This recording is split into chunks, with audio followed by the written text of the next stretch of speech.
Selamat malam, saya Muhammad Kifni, mahasiswa Fakultas Hukum UGI yang sedang menempuh mata kuliah Hukum Agraria.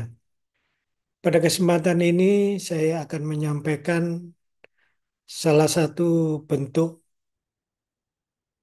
pengalian daripada hak atas tanah, yaitu dalam bentuk inbrank, yaitu pemasukan modal ke dalam perusahaan. Pengertian inbrank adalah istilah dalam bahasa Belanda yang mengacu pada pencetoran modal yang dilakukan dalam bentuk aset non-tunai seperti tanah, bangunan, hak milik, atau harta benda lainnya. Istilah ini digunakan dalam dunia bisnis hukum, terutama konteks pendirian perusahaan atau penamaan modal perusahaan. Inbrank berbeda dengan penyetoran modal dalam bentuk tunai, karena inbrank ini berupa penyertaan fisik atau hak atas aset, bukan uang. Proses inbrank memerlukan penilaian terhadap aset yang diserahkan sesuai dengan nilai pasar yang dianggap sah secara hukum.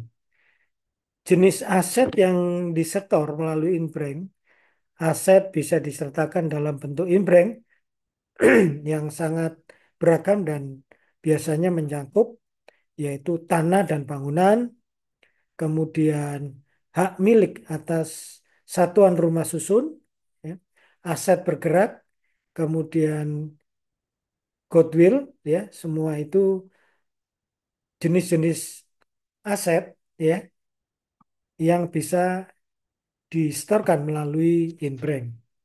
Prosedur inbrank untuk memastikan bahwa inbrank dilakukan dengan benar adalah beberapa tahapan yang harus diikuti. Setiap eh, tahapan harus memenuhi persyaratan hukum. Yang diantaranya adalah satu, penilaian aset. Ya. Penilaian aset ini sebelum aset non tunai bisa dimasukkan sebagai modal, aset tersebut harus dinilai oleh appraisal atau penilai profesional. Kemudian yang kedua, penyetoran aset. Ya. Setelah penilaian aset selesai, aset tersebut kemudian disetorkan ke perusahaan sebagai modal. Dalam bentuk konteks ini, penyetoran aset berupa tanah, bangunan, hak milik lainnya. Ya. Setiap penyertaan modal non tunai ini harus dilakukan melalui RUPS sesuai dengan yang diatur dalam pasal 41 Undang-Undang Nomor 40 tahun 2007, yaitu tentang eh, perseroan terbatas. Kemudian yang ketiga, setelah penyetoran aset, kemudian langkah selanjutnya adalah pembuatan akta notaris dan pelaporan. Penyertaan modal non tunai ini harus didokumentasi melalui notaris yang kemudian dilaporkan ke Kemenkumham. Kemudian yang keempat, tentunya aspek perpajakan adalah sangat penting di dalam proses kegiatan inbrank ini. Dalam proses inbrank ada kewajiban perpajakan yang harus diperhatikan. Ya, di antaranya adalah PPN, yaitu pajak pertambahan nilai, dan PPh. Ya, ini harus dipenuhi dulu sebelum secara resmi semua inbrank itu dilakukan. Implikasi daripada perpajakan dari inbrank, karena inbrank melibatkan penyetoran aset non-tunai, proses ini dipandang sebagai bentuk transaksi penjualan aset oleh hukum secara perpajakan. Oleh karena itu ada beberapa implikasi atau dampak perpajakan yang perlu diperhatikan, yaitu PPN. Dalam konteks ini, inbrank tanah atau bangunan penyetoran tersebut dikenakan PPN. Hal ini disebabkan karena tanah dan bangunan ini merupakan BKP atau barang kena pajak menurut Undang-Undang Perpajakan. Kemudian aspek pajak penghasilan atau PPh, yaitu inbrank ini tentunya berdampak daripada uh, atas kewajiban perpajakan PPh atau pajak penghasilan. Ya, yaitu PPh ini dikenakan karena pemegang saham dianggap telah menerima keuntungan dalam bentuk saham yang nilainya setara dengan nilai yang diserahkan. Kemudian yang ketiga adalah balik nama kepemilikan. Setelah semuanya dibayar pajak-pajaknya, maka proses balik nama agar pemilikannya menjadi atas nama perusahaan. Ini merupakan langkah yang penting dalam mengesahkan penyertaan modal non-tunai di mata hukum. Penyertaan modal non-tunai setelah perusahaan didirikan.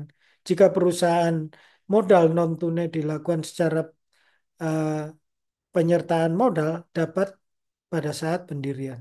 Dalam hal ini penyertaan modal harus melalui mekanisme RUPS atau RUPS LB, yaitu RUPS luar biasa.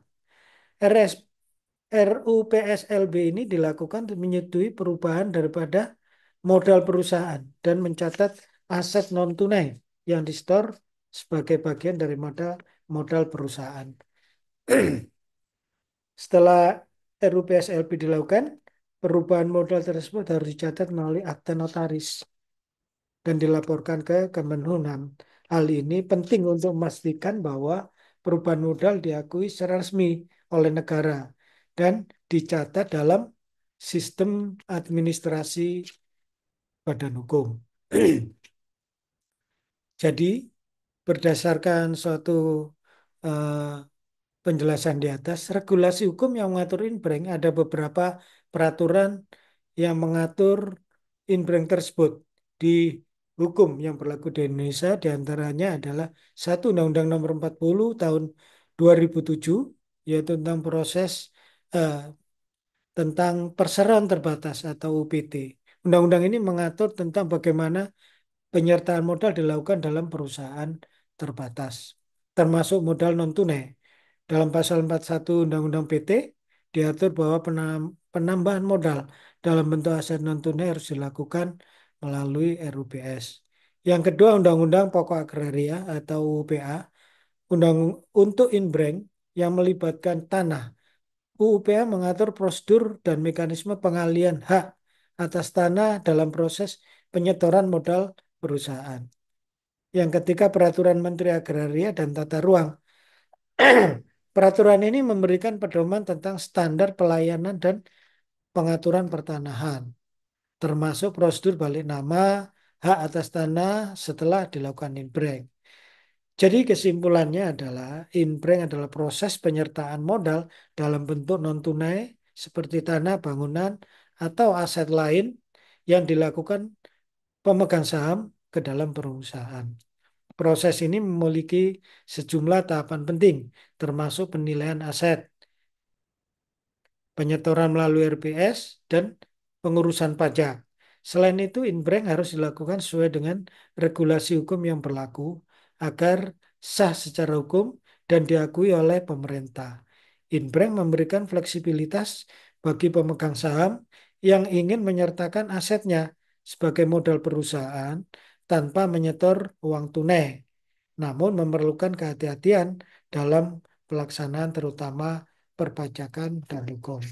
Demikian penyajian daripada proses eh, pengalian dalam bentuk tanah, ya, bangunan eh, yang bukan tunai, ya, ke dalam saham perusahaan dalam bentuk inbrank.